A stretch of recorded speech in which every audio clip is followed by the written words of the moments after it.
참가자들의 과반수가 게임 중단에 동의하였으므로 이번 게임은 여기서 중단하겠습니다. Welcome to WatchMojo, and today we're talking about why Squid Game was almost never made. 여러분들은 앞으로 6일간 모두 6개의 게임에 참가하시게 됩니다.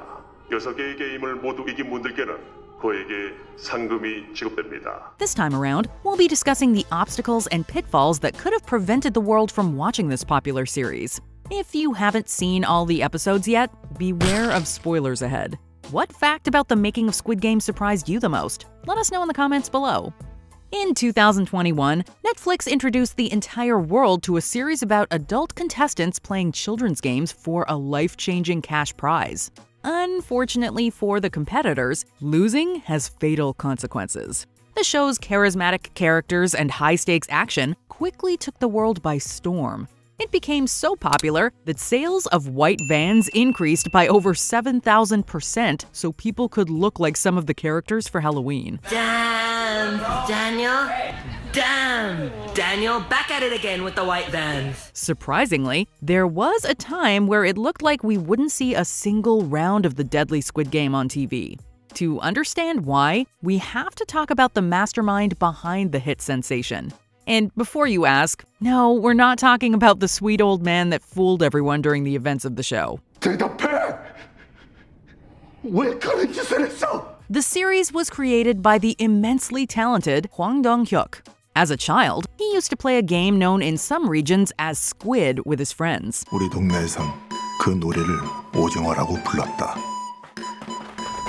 마치 오징어를 닮은 그림 때문에 붙은 이름이었다. Hwang's childhood memories stayed with him as he traveled to California to pursue an MFA in film production. After completing his studies, the filmmaker directed and wrote a movie titled My Father that debuted in 2007.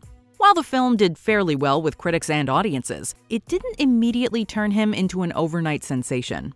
It didn't help matters that an economic crisis had made life harder for Hwang. 지금 이 자리에 계신 여러분들은 모두 감당할 수 없는 빚을 지고 삶의 벼랑 끝에 서 계신 분들입니다.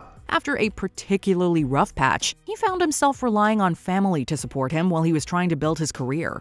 In the midst of economic uncertainty and misfortune, he pieced together an idea for a story. 선생님, 이런 거 며칠만 하시면 큰 돈을 벌 수 있습니다.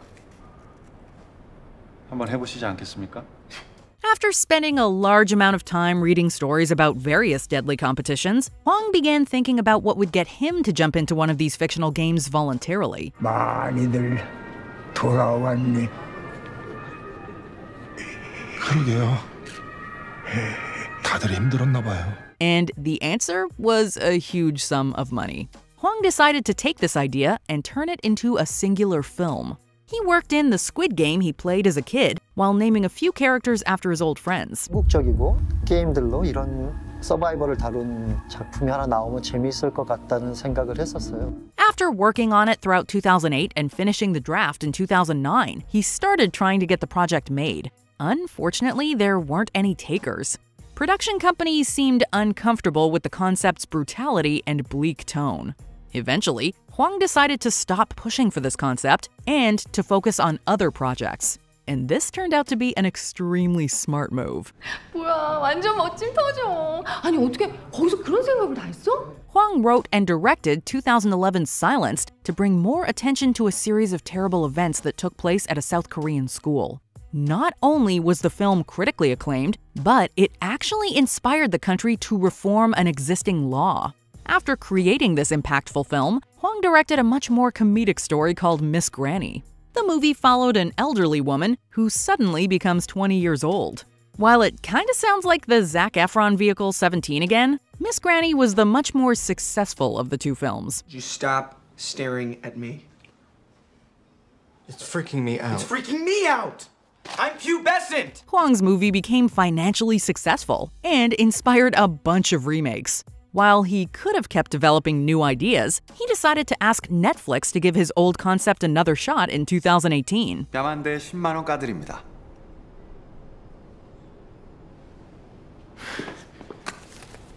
한 판 더 해. Before we continue, be sure to subscribe to our channel and ring the bell to get notified about our latest videos. You have the option to be notified for occasional videos or all of them. If you're on your phone, make sure you go into your settings and switch on notifications. When he brought the movie script about a deadly series of games to the big streaming company, executives asked Hwang to break up the concept into multiple episodes. 여기서 그만두는 거 아니잖아. 그래? 우리나라도 계속하게 해줘요. 그래, 계속 안 해줘요. This change allowed the creator to build bigger storylines for the main characters. Thanks to this executive decision, we got more time to empathize with multiple characters and get invested in their personal struggles. While Hwang agreed with this approach, he wasn't a fan of Netflix's desire to name the show Round 6. He was fortunately able to put the Squid Game name back in by the time production was finished. Squid Game.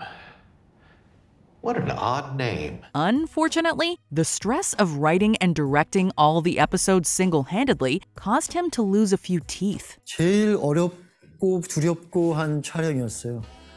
마치 이 456명의 사람들이 마치 아이돌이 He incredibly managed to push past the pressure and personal setbacks so the world could be introduced to his dark competition. 456번. 허튼 생각하지 마. 그래서 난 Now that we live in a world where it's estimated that at least 100 million people have seen some part of Squid Game, it's amazing to think of the obstacles it overcame.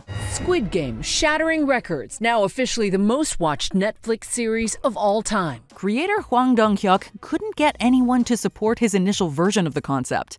After he found filmmaking success, he didn't have to try to make this grim story work. And even when Hwang got the go-ahead, there was a chance his idea wouldn't have the title we know and love. But his hard work and good fortune allowed Squid Game to cross the finish line in the end. 우승 축하합니다. 대단한 경기였습니다.